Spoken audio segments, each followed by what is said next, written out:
Hi, my name is Mike, and today I'm reviewing August Burns Red's Found in Faraway Places.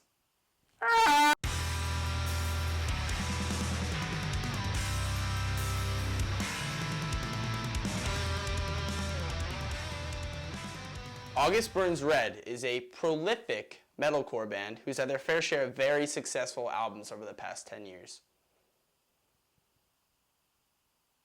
August Burns Red has always been a fantastically predictable band, and when I say that I mean that pretty much in every song they throw you for a loop and they throw something really strange in there that you're not expecting at all. Because you're always getting things that you don't expect, it's almost expected at this point. Found in Faraway Places follows suit with a lot of ABR's recent records where they infuse a lot of different styles of music into your just standard run-of-the-mill metalcore. The album opens with just a furious blast beat. It's easily the heaviest song I've ever heard from August Burns Red, which I was really surprised when they released it as the first track from the album.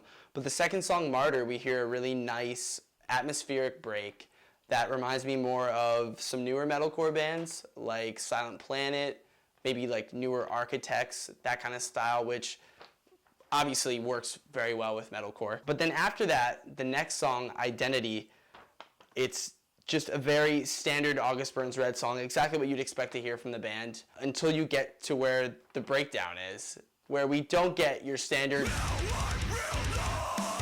breakdown. We get like this West Coast surfer style guitar break with this great bluesy solo over top.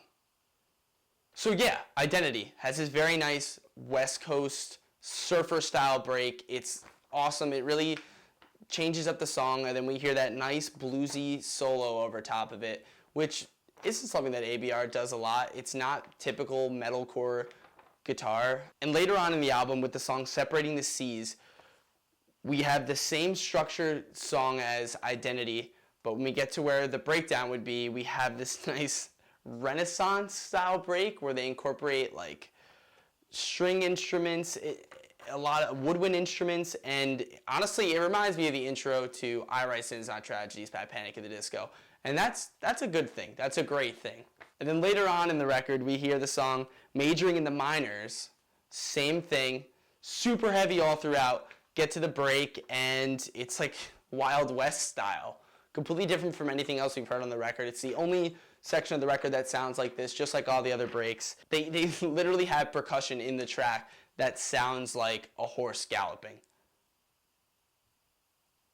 Overall, the songwriting on this album is just amazing. It's totally inventive, very creative. They don't sound like any other band making this kind of music. And they've existed for such a long time, their first album coming out over 10 years ago now, that there's a reason that they still exist and that they still have a huge fan base. And it's because of the variety in music that we see on Found in Faraway Places. Still, even though I've highlighted only these special breakdowns on the record, we still hear super, super heavy metalcore on this album. That same like style breaks in almost every single song. You can do the chicken neck too, and it's awesome. But the number one thing that I was excited for when this album was announced and I saw the track listing was Jeremy McKinnon's feature on the song Ghost. And I can say that I was very disappointed by it. I was hoping that he would be singing on the track, which he does. He does sing a part of the song, but I was hoping that it'd be structured more than it is.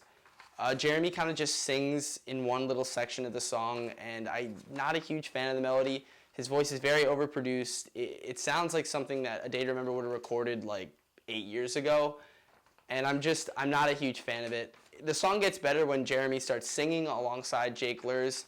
It's much better when he's screaming, even though I wanted to hear clean vocals on the track. I just think it's very forgettable, and honestly, it wasn't necessary. But August Burns Red, more than ever, sounds like a band that's really matured. You can tell that these aren't 23-year-old kids just trying to get their angst out.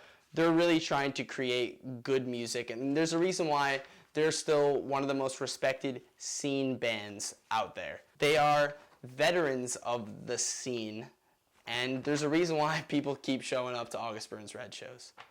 So I give Found in Faraway Places an 8, and I'm excited to see August Burns Red at Warped Tour.